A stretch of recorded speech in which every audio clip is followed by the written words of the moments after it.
पांडु का लक्षण मिलता है तमक श्वास, वहाँ पर जो है श्वास की दिक्कत होने लगती है हीमोग्लोबिन के कम होने की वजह से। नेक्स्ट, ये आपके आहार हैं, जैसे हम विष्टम्भी, विदाही, गुरु, भोजनाथ, कहने का पूरी व्याधि जो है कफवर्धक आहार विहार के सेवन करने से है। तो जितना भी हमारा कफवर्धक आहार है, विष्टम्भी, विदाही, गुरु, भोजन, आपका अभी ये दही है, दही से उत्पन्न हुए जितने भी पदार्थ हैं, दूध का जो अत्यधिक सेवन करते हैं, अभिसंधि आहार विहार का सेवन करते हैं, इससे जो है हमारी शरीर में जो है कफ बढ़ता है और प्राणवायु स्रोतों को दुष्टि करता है और हमें तमक श्वास की उत्पत्ति होती है।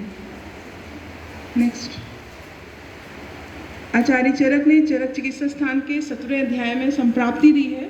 संप्राप्ति में जो है आपको सभी को मालूम है कि कफ और वायु दोनों दूषित होकर के प्राणवायु स्रोतों को जो है दुष्ट कर रहे हैं, जिससे कि हमारी हिक्क और श्वास की उत्पत्ति हो रही है।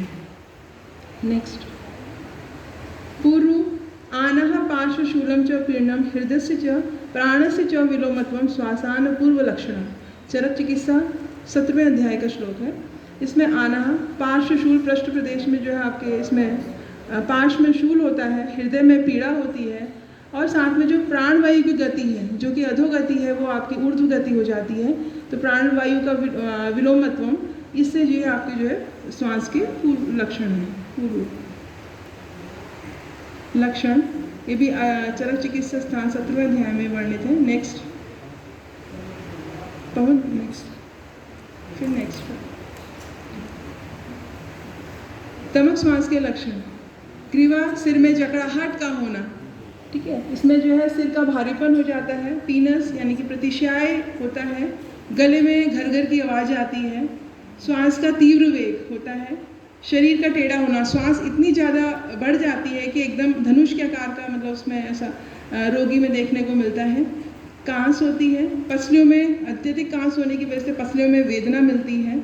कांस वेग बढ़ने से उसको मूर्छा भी हो जाती है। कफ के बढ़ जाने से कष्ट अनुभव करना तथा कफ के निकल जाने से उसको सुख की प्रतीति होती है। गले में सरसराहट की ध्वनि का होना, बोलने में कठिनाई होना और नींद नहीं आती है। नेक्स्ट, पसलियों में वेदना, अत्यधिक कांस रहती है तो पसलियों में वेदना होती है और उसको जो है बैठने में सुख का अनुभव प्राप्त होता है। और जैसे कि कफवर्धक खाने से जो है हमें ये बीमारी होती है, इसलिए इसमें उष्ण वस्तु का हमें सेवन करने की इच्छा होती है। और नेत्र का ऊपर चढ़ा रहना, ललाट प्रदेश में पसीना आ जाता है, मुख सूख जाता है और श्वास का बार बार बढ़ना तथा उसका रुक जाना। मेघ, अम्बु, शीत पूर्वी वायु तक कफवर्धक आहार विहार से आपकी श्वास की वृद्धि होती है। नेक्स्ट, अब जो मेन हमारा आज का मुख्य जो विषय है, तो कर्णविधन आप सभी ने सुना होगा। हमारे आचार्य काश्यप जी ने जो है बच्चों में हमारे 16 संस्कार बताए हैं। उन 16 संस्कार में से एक कर्णविधन संस्कार है। हमारे आचार्य सुश्रुत ने सूत्र स्थान के 16वें अध्याय में कर्णवेधन को रक्षा और आभूषण निमित्त के लिए ही जो है कर्णवेधन संस्कार करने के लिए बोला है। रक्षा यानी कि ग्रह बाधा आदि से जो है रक्षा करने के लिए बच्चों के लिए, और आभूषण के रूप में जो है हम कर्णवेधन करते थे बच्चों में। इसमें जो है आचार्य सुश्रुत ने 16वें अध्याय में एक देवकृत छिद्र बताया है। तो देवकृत छिद्र क्या है? देवकृत छिद्र एक ऐसा पॉइंट है हमारे कान में जिसमें कि सबसे, अगर हम उसके पीछे से अगर हम जैसे सूरज की रोशनी आ रही है हमारे बैक साइड से कान के, या हम इसमें टॉर्च की लाइट से अगर उस एरिया को देखते हैं तो वहाँ पर जो है आपका सबसे अधिक पारदर्शिता होती है, ठीक है, यानी कि वहाँ पर ब्लड सर्कुलेशन ना के बराबर रहता है, वहाँ पर सबसे अधिक पारदर्शिता होती है। तो वही छेद हमें पहचानना है। हम ये नहीं कि कहीं भी कर्णवेधन कर दे रहे, ऐसा नहीं होना चाहिए। तो वो छिद्र जो है वो आपका देवकृत छिद्र होता है। आचार्य सुश्रुत जी ने ये हमें जो छिद्र बताया है ये कर्णपाली के लिए बताया है। कर्णपाली में देवकृत छिद्र ढूंढने के लिए बताया है। हम यहाँ पर जो है अपनी जो हमारी डिजीज़ है, व्याधि के अनुसार हम जो मैं अभी आपको थोड़ा एनाटॉमी बताऊंगी, तो उसमें जो कौन का रीजन है वहाँ पर हम वो देवकृत छिद्र देखते हैं। तो यहाँ पर जो हम कर्णपाली में करते हैं, इसमें कुमार में हम दक्षिण कान में यानी कि राइट ईयर में करते हैं, और जो गर्ल्स हैं यानी कि उसमें जो कुमारी है उसमें हम जो वाम यानी कि लेफ्ट आपके जो है ईयर उसमें लोब में करते हैं। नेक्स्ट, चिकित्सा सिद्धांत ये आप सभी जानते हैं कि कफ वर्धक आहार विहार के सेवन से जो ये व्याधि उत्पन्न होती है, इसलिए इसमें कफ वातक न उष्ण वात अनुलोमन भेषज और आहार विहार का सेवन हमें इसमें करना चाहिए। नेक्स्ट, चिकित्सा इसमें जो है बताई गई है कि स्नेहन स्वेदन हम करवाएं। इसमें मुख्यतः जो है चरक जी ने 17वें अध्याय में कहा है कि तेल यानी कि तिल के तेल में सैंधव लवण मिला करके उसका जो है उरह प्रदेश का हमें अभ्यंग करवाना है और नाड़ी से हमें उसमें स्वेद देना है। उससे क्या होगा, जो हमारा घृतित श्लेष्मा होगा वो विलयित हो जाएगा, पिघल के जो है बाहर आएगा। तो इससे जो है हम रोगी को जो है श्वास लेने में आसानी होती है। नेक्स्ट, साध्य असाध्यता पर अगर हम आए तो तमक श्वास वैसे तो याप्य है, परंतु अगर नया है, 1 साल पुराना है और अगर रोगी हमारा बलवान है तो ऐसे केसेस में हम उसको जो है सही कर सकते हैं। नहीं तो याप्य है यानी कि जब तक औषधि का सेवन कराएंगे तब तक उसको जो है अच्छा लगेगा। नेक्स्ट, चिकित्सा ये आप सब जानते हैं, ये मेडिसिन हैं हमारे आचार्यों ने दी है। ये हम रोगी के बल के अनुसार कितना वो पुराना रोग है और उसके बल के अनुसार उसकी अग्नि कैसी है, इन सब विषयों को ध्यान में रखते हुए, उसकी प्रकृति कैसी है, इसको ध्यान में रखते हुए हम ये चिकित्सा देंगे। जैसे टंकण भस्म है, त्रिकटु है, कनकासव है, आसवरिष्ठ में कनकासव है, वासारिष्ठ है, रस औषधियों में श्वास कुठार रस है, चंद्रामृत रस है, श्वासकांस चिंतामणि रस है, श्वास चिंतामणि है, मल सिंदूर है, भस्मों में अभ्रक भस्म, शतपुटी, सहस्त्रपुटी, सर्प समीर पन्नग रस। इन सभी औषधियों का हम रोगी के बल के अनुसार जो है हम ये उनको जो है औषधियाँ हम देंगे। Criteria for selection of the patient, हम किसी का कर्णवेधन करने जा रहे हैं तो हमारा क्राइटेरिया क्या होना चाहिए? हर पेशेंट को क्या हम कर्णवेधन कर देंगे? तो ऐसा नहीं है, हर पेशेंट को हम नहीं करेंगे। जो एस्थमा के पेशेंट हैं, COPD के पेशेंट हैं, एम्फाइसीमा, ब्रोंकिक्टाइसिस, ब्रोंकियोलाइटिस, एस्थमा, इस केस में condition that affect the smaller airways, COPD, chronic obstructive pulmonary disease, condition which includes chronic bronchitis and emphysema, emphysema damage to the smaller airways and air sacs of the lungs, bronchiectasis, abnormal widening of one or more airways, main symptom is cough which produce lot of sputum, bronchiolitis, infection of smaller airways of the lungs, it is common condition in babies. Next, कहाँ नहीं करना ये जानना हमें ज़रूरी है। हमें cardiac asthma के केस में, जहाँ पर हमारा कार्डियक अस्थमा के केस में इसको जो हम नहीं करेंगे, मतलब अगर हार्ट का पेशेंट है उसके बाद जा करके उसको जो है अस्थमा हुआ है, नमक श्वास हुआ है, ऐसे केसेस में हमें रिस्पांस कम देखने को मिलता है, हम ऐसे केसेस हमने लिए भी नहीं है। नेक्स्ट,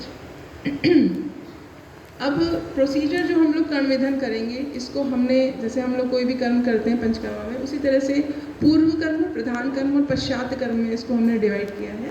पूर्व कर्म में जैसे हमने चिकित्सा में अभी आपने देखा कि हमें स्नेहन स्वेदन कराना है, यानी कि हमें तिल तेल का सेवन, तिल तेल के में सैंधव लवण मिला करके उसको मालिश करनी है, साथ में उसको नाड़ी स्वेद देना है और उसको जो भी हम प्रोसीजर मेन कराएंगे, कर्णवेधन कराएंगे, उसको 7 दिन पहले हम औषधि का सेवन कराएंगे, क्योंकि पेशेंट ऑलरेडी जो है हमारे पास डायरेक्ट तो आता नहीं है, बहुत अलग अलग जगह से घूम करके आता है, उसने एंटीबायोटिक्स बहुत खाई होती हैं, ब्रोंकोडायलिटिस ये सब जो है सब लिया होता है, आपकी स्टेरॉइड्स वगैरह का लिया होता है, तो इसलिए हमें पहले उसको कुछ अपनी आयुर्वेदिक औषधियों में रखना होता है और साथ में जो है हम इस तरह से अभ्यंग स्वेदन कराते हैं, उसके बाद उसको हम फिर कर्णवेधन करते हैं। नेक्स्ट,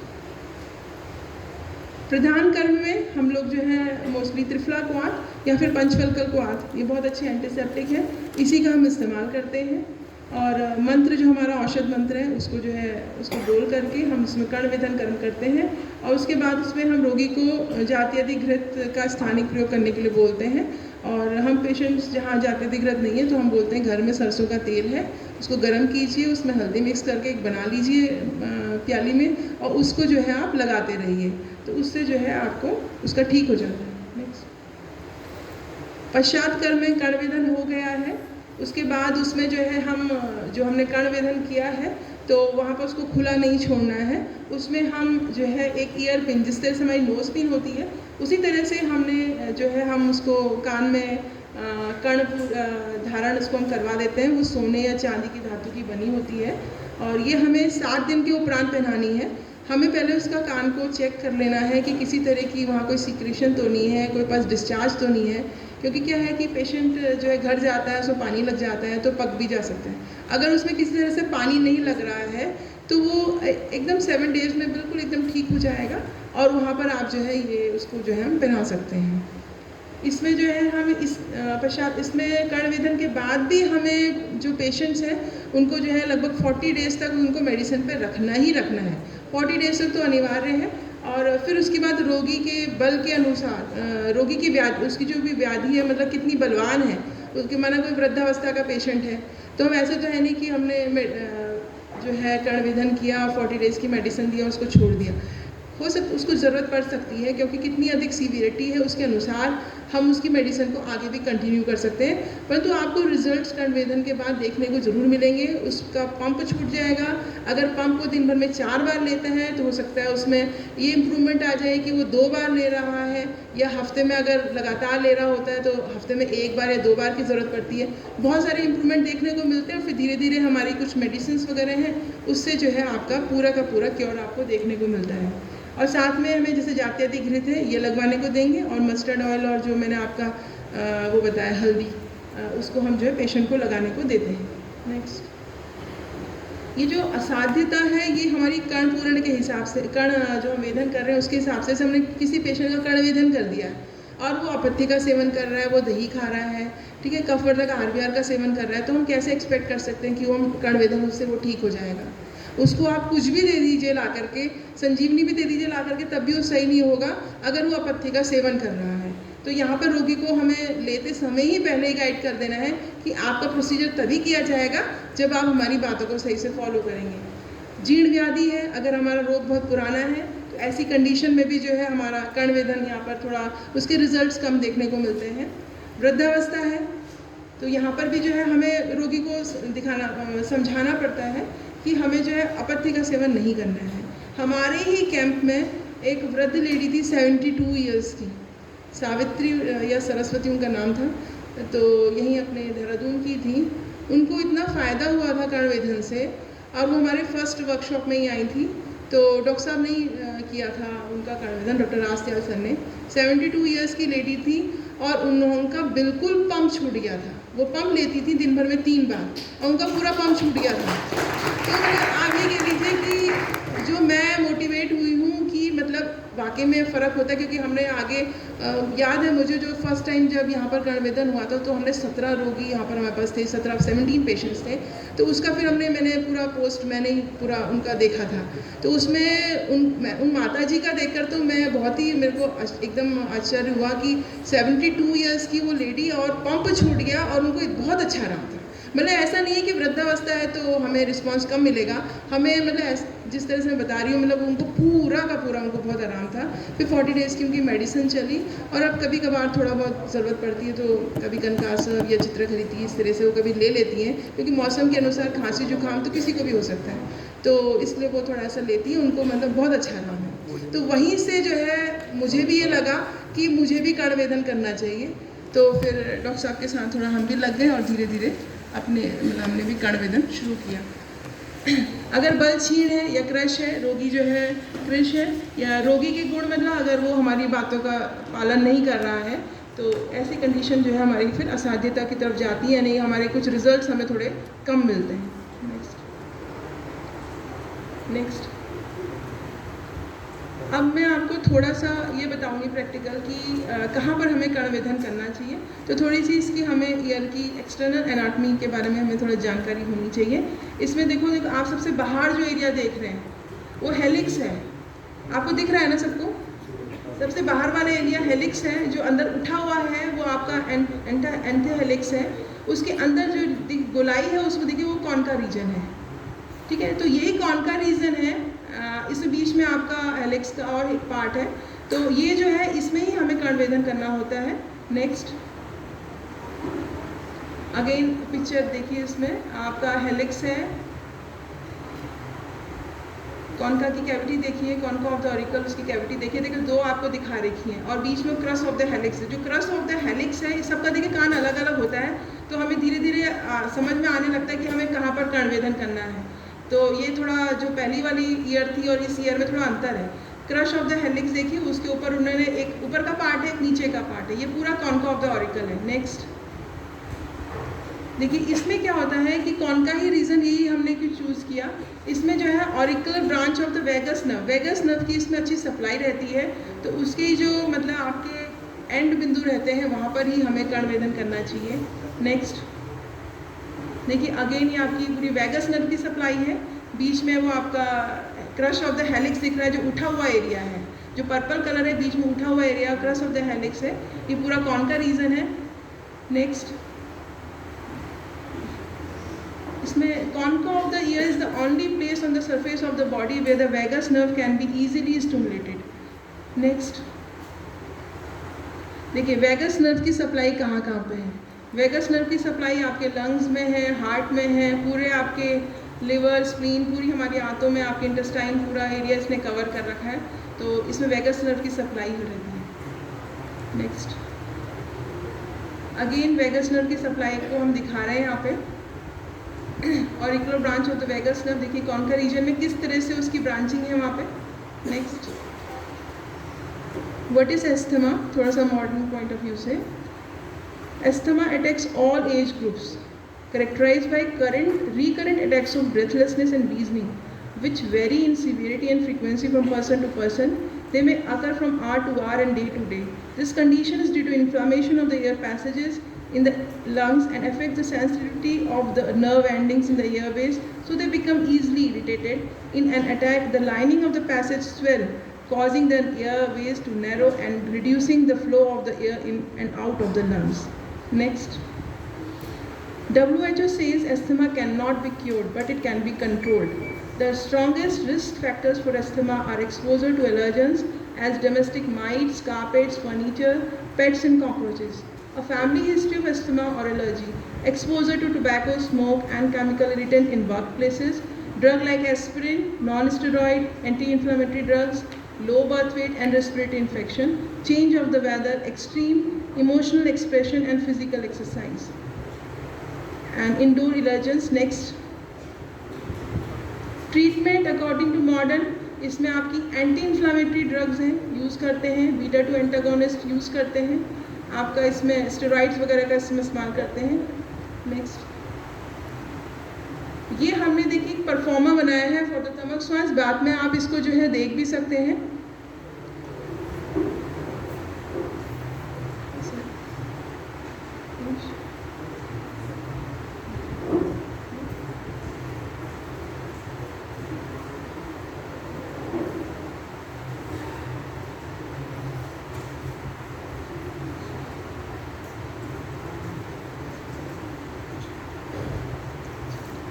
हमारे बीच में डॉक्टर आदित्य सर जी यहाँ पर मौजूद हैं, प्लीज़ उनका स्वागत करें जोरदार तालियों से।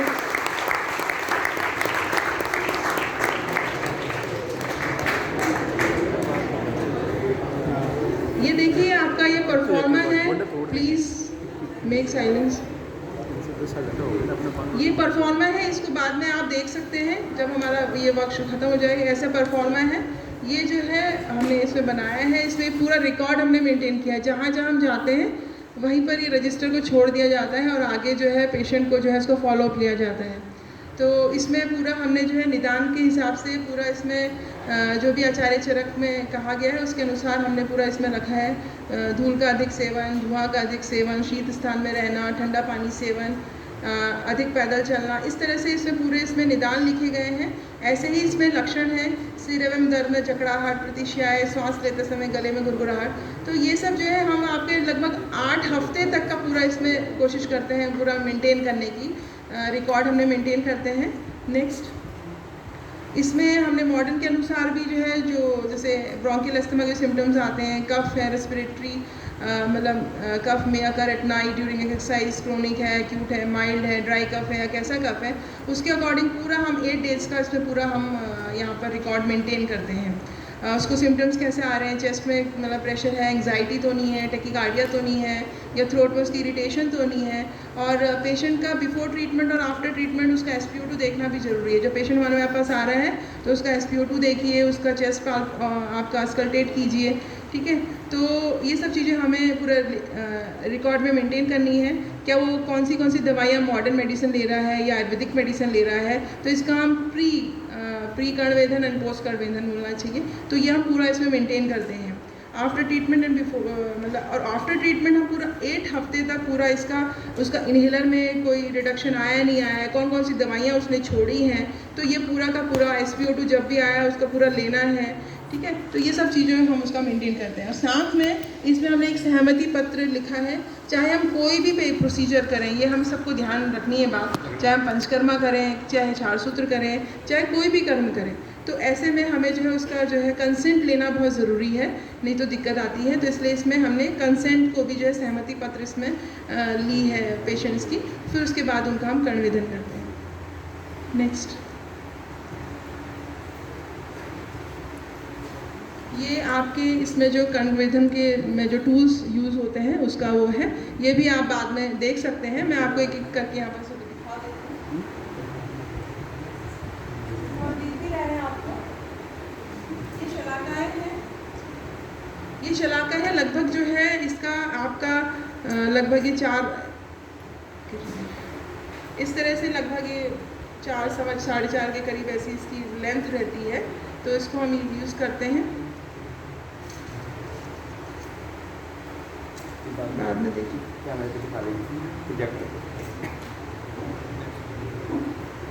और चीज़ें तो आप जानते ही हैं, ये जैसे हमने कर्णवेधन कर दिया उसके बाद उसको लॉक करना है, तो लॉक करने के लिए ये जो हम टूल ये इस्तेमाल करते हैं उसमें आपको दिख रहा है। और वॉश करने के लिए तो मैंने आपको बताया कि हम लोग त्रिफला का काढ़ा या पंचफल का क्वाथ यूज़ करते हैं। जो है हेडलेंस भी हम यूज़ करते हैं इनकेस कभी ज़रूरत पड़ती है, और नहीं तो जो है हम डायरेक्ट भी ऐसे हम कर सकते हैं विदाउट हेडलेंस भी। अगर हमें हैबिट में आ गए हैं तो आप उसको बिना उसके भी हम कर सकते हैं कर्णवेधन। और जात्यादि चेल, जात्यादि घृत, ये सब इसमें रखा गया है, कॉटन और ये सब चीज़ें। नेक्स्ट, फिर अगेन वही टूल्स दिखाए गए हैं। इसमें एक स्टोन है,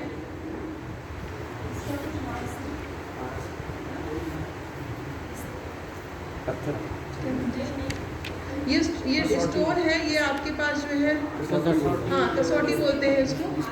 हाँ, इसमें जो है आप कर्णवेधन में जो है इसका जो हमारी ये सलाका है, इसको थोड़ा सा आपको देखना है, घिसना है, करते हैं भी आप इसको जो है इसका वो करते हैं, आप इसको कर सकते हैं, ठीक है।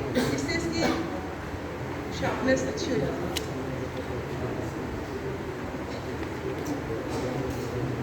सीजर है, आर्टरी है।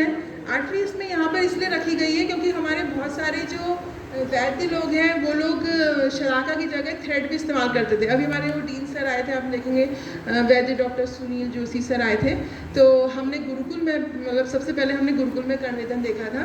तो सर जो है मतलब शलाका यूज़ नहीं करते हैं, सर थ्रेड यूज़ करते थे। और हमारे एक और सर थे काय चिकित्सा वाले सर, हमारे डॉक्टर DN शर्मा सर, अब सर नहीं है इस समय, तो वो भी कर्णवेधन करते थे, तो वो भी थ्रेड का ही इस्तेमाल करते थे। परंतु मुझे ऐसा लगता है कि हमें शलाका का ही इस्तेमाल करना चाहिए। कभी कभी मैंने ऐसा देखा कि थ्रेड मैंने भी यूज़ किया 1-2 कैंप में। थ्रेड में कभी कभी क्या होता है, क्योंकि हम निडल जो यूज़ करते हैं,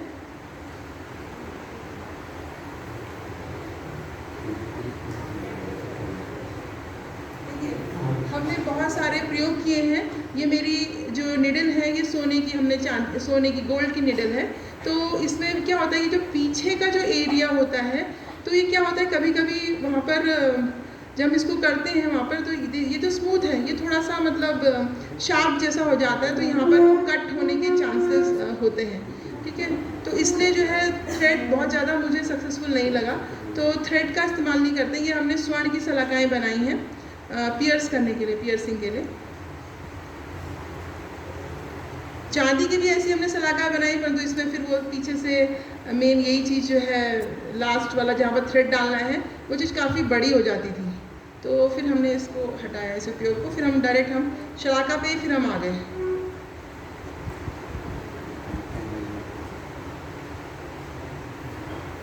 नेक्स्ट, स्टेथोस्कोप, पेशेंट को एग्जामिन करना ज़रूरी है, इसलिए स्टेथोस्कोप की ज़रूरत है। नेक्स्ट, देखिए शलाकाएँ रखी हुई हैं, लगभग 4.5 ऐसे करके 4 से 4.5 का लगभग रहता है इसमें।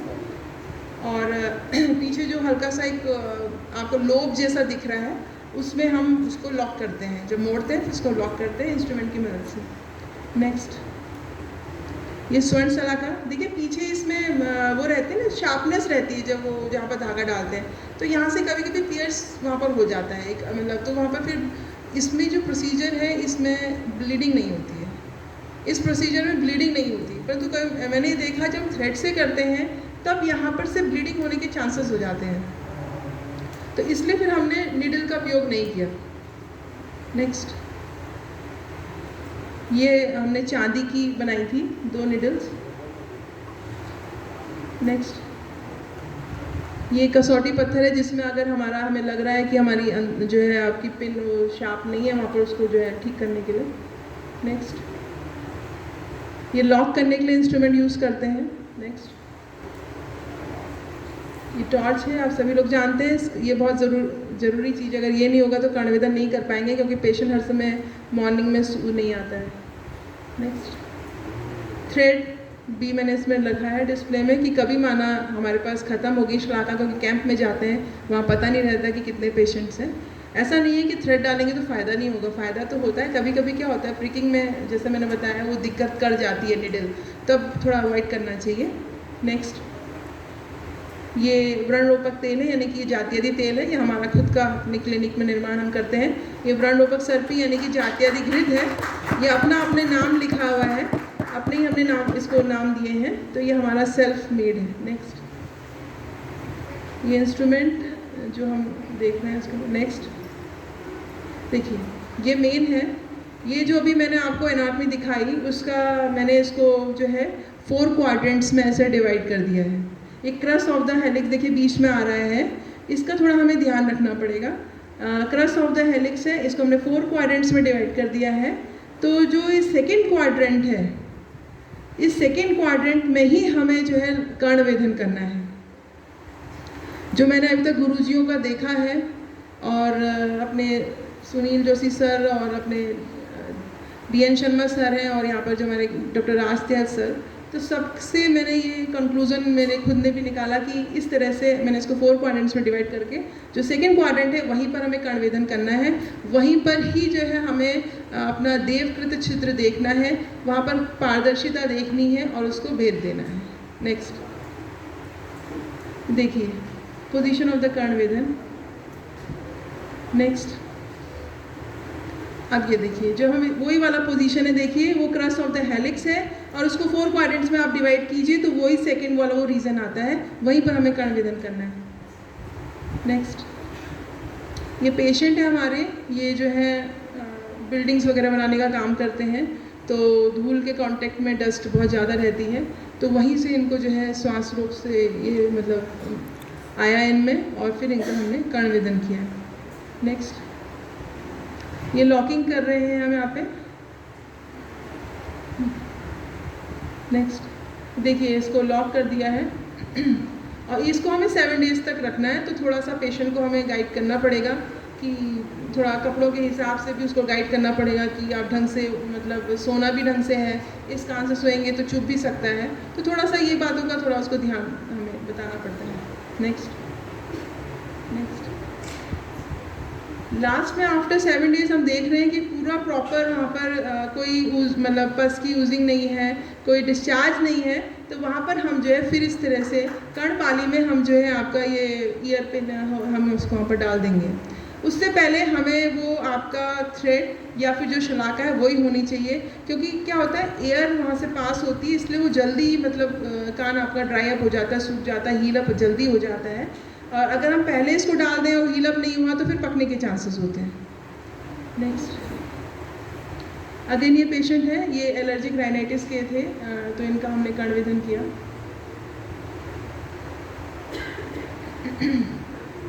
नेक्स्ट, ये काका है, इनका भी जो है कर्णवेधन, इनको भी अस्थमा के पेशेंट हैं।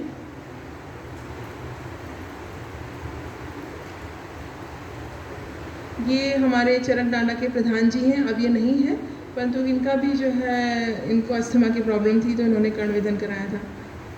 आज जो मेरे ख्याल से चलनटाड़ा में जो भूमि है वो सब प्रधान जी की है, इन्होंने कर्णविधन कराया। नेक्स्ट, ये हमारी जो है, इनको पांडु रोग से पीड़ित थी, इनकी हिस्ट्री के अकॉर्डिंग एनीमिक थी, तो फिर इनको श्वास रोग आया था, तब हमने इनको कर्णविधन किया।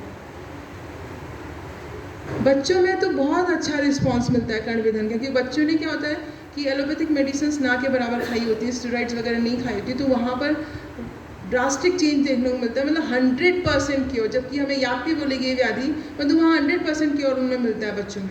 और एज ग्रुप में जैसे वृद्धावस्था में, जैसे मैंने बोला कि वहाँ पर परसेंटेज जो है थोड़ा कम मिलता है, परंतु बच्चों के केस में जो है हमें बहुत अच्छा रिस्पॉन्स कर्णविधन में मिलता है।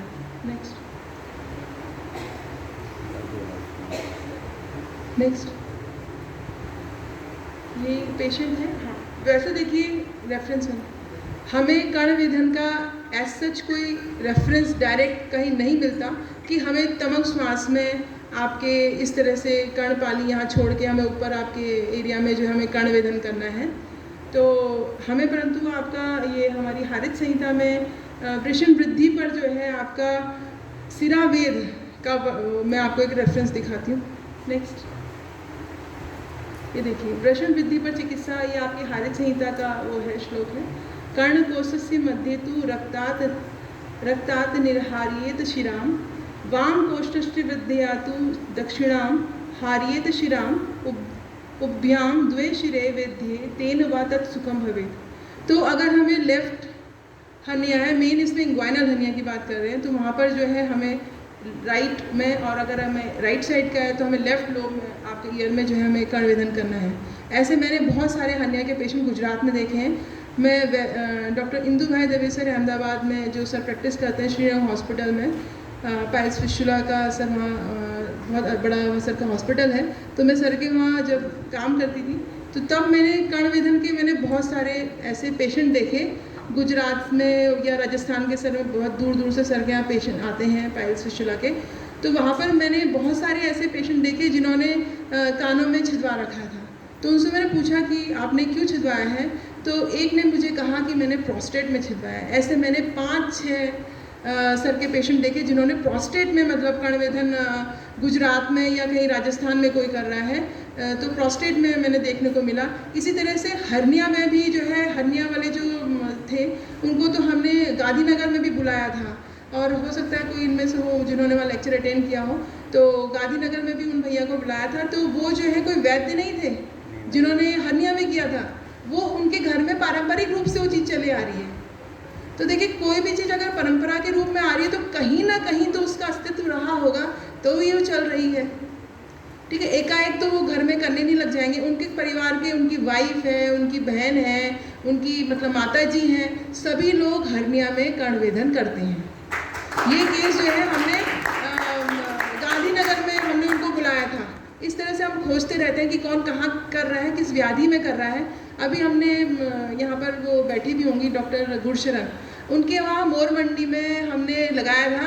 तो अगर ध्यान हो तो वहाँ पर एक पेशेंट का केस आया था जो कि सियाटिका में उनको हमने उनका कर्णवेधन उन्होंने करवाया था। हमने कहा आपने कहाँ से करवाया है, तो उन्होंने कहा कि वो भी जो है पारंपरिक, मतलब वो कोई वैद्य या कोई डॉक्टर नहीं है जो कर्णवेधन कर रहा है, वो सियाटिका में कर्णवेधन कर रहे हैं। तो कहीं ना कहीं तो उसका अस्तित्व रहा होगा, तब जा करके वो चीज़ आज चल रही है, परिवार में चल रही है। ऐसे हमारे पहाड़ों में भी जैसे अगर हमें उधर में शूल दर्द होता है, शूल होता है, तो वहाँ पर जो है डामना उसको बोलते हैं, डामना बोलते हैं, वो एक तरह से अग्निकर्म होता है, वो किया जाता है।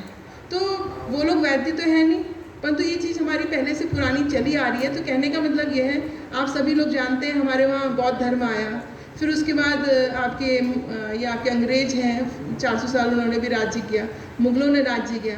हमारी इतनी जो है संहिताएं और पता नहीं कितना हमारा नालंदा यूनिवर्सिटी ये सब जो है जला दिया गया।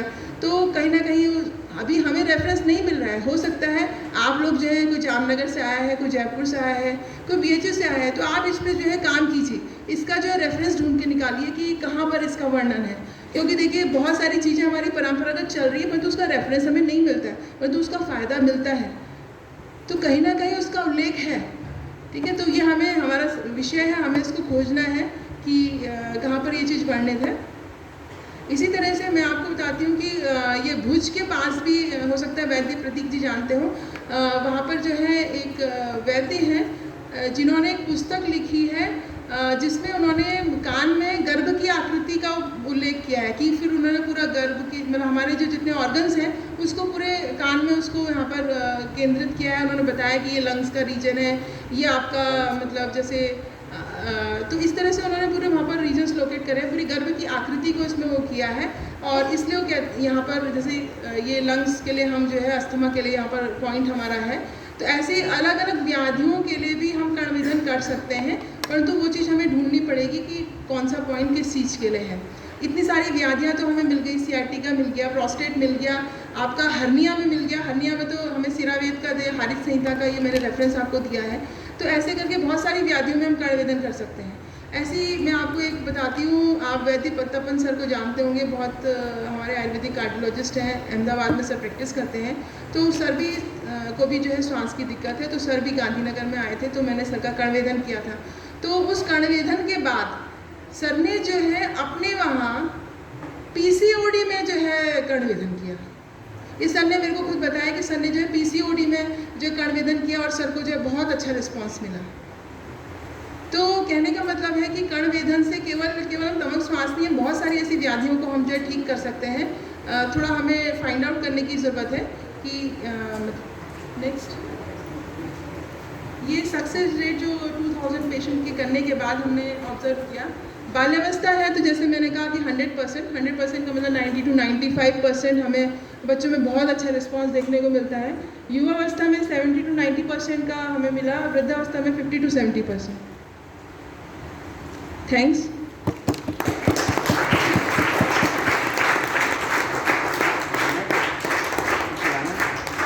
किसी का कोई क्वेश्चन है तो पूछ सकते हैं, नहीं तो फिर हम जो है पेशेंट को लेंगे। वीडियो हाँ सॉरी, वीडियोज़ है वो मैं वीडियो दिखाई दी आपको। हमारे यहाँ पर इसी हॉल में 2 वैद्य हैं ऐसी जिन्होंने कर्णवेधन शुरू किया है। मैं चाहती हूँ कि प्लीज़ वो अपने स्थान में खड़े हो जाएं। वैद्य डॉक्टर ज्योति एंड वैद्य डॉली नहीं है आपको? वैद्य डॉली जो है वो गुजरात से आई हैं, तो वो आपने और डॉक्टर साहब ने जो है कर्णवेधन अपने यहाँ शुरू कर दिया है।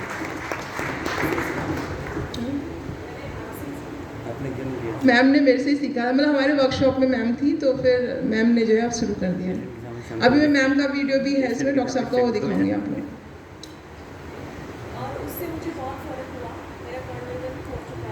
मैम का भी कर्णवेधन हमने किया था मोर मंडी पंजाब में, और हाँ पंजाब की।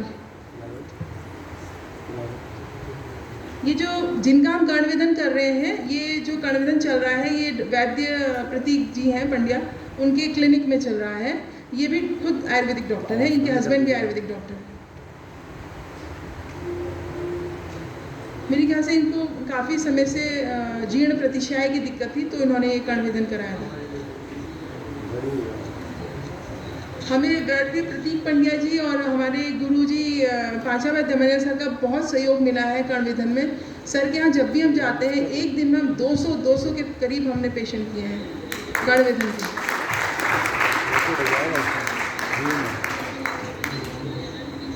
ये कोरोना के जो सेकेंड ईयर में कोरोना जब हल्का सा स्टॉप हुआ था, उसके बाद हम लोग गए थे यहाँ से, हम बाय जो है कारी निकल गए थे, तब हमने कर्णवेधन का कैंप हमने लगाया था वहाँ पर। हमें एक्सपेक्टेशन नहीं थी कि हम मतलब हमने 100 से अबव कर्णवेधन किया, हमें एक्सपेक्टेशन नहीं थी कि इतना वहाँ पर हमें रोगी मिल जाएगा। बहुत ही इजी प्रोसीजर है, पेन ना के बराबर होता है, और थोड़ी थोड़ी क्या है, सबकी अपनी अपनी प्रकृति है। वात वाले को थोड़ा ज़्यादा होता है, पित्त वाले को थोड़ा कम होता है, कफ वाले को तो ना के बराबर पेन होता है, परंतु थोड़ा फील तो होगा ही, क्योंकि हम कोई ना कोई चीज़ वेद रहे हैं, आपको पिन वहाँ पर वो कर रहे हैं, तो हल्का सा स्लाइट रखता है, ज़्यादा नहीं रखता। देखिए कितने आराम से वो करा रही है, पता भी नहीं चलता है कि कब कर्णवेधन हो गया, क्योंकि आपको तो जानकारी है ये पूरा आपका कार्टिलेज है, ठीक है, तो यहाँ पर एज सच पेन नहीं होता। दूसरी बात, जो ये एरिया है जहाँ पर हम कर्णवेधन कर रहे हैं, वो आपका उसमें पारदर्शिता है, तो ना के बराबर पेन होगा।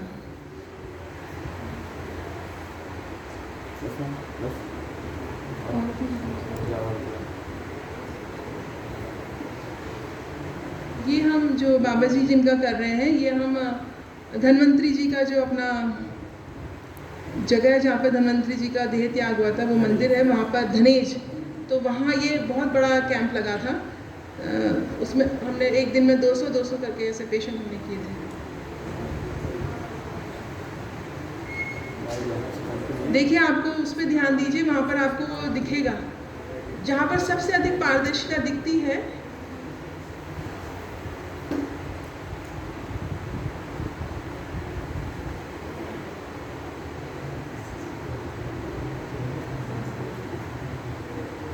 जो एक कर्णवेधन है, हमारी एक ट्रेडिशनल थेरेपी है, तो मोदी जी भी इस पे काम किया है। मोदी जी भी अभी इस पे कह रहे हैं कि जितनी भी अपनी ट्रेडिशनल हमारी जो चिकित्साएं हैं वो मतलब उस पर काम करना है। आप लोग बहुत दूर दूर के हैं, अलग अलग गांव से बिलोंग करते हैं, कुछ ना कुछ आप लोगों के यहाँ ऐसी प्रोसीजर्स होते होंगे, तो आप लोग भी उनको जो है उस पर उसको कीजिए।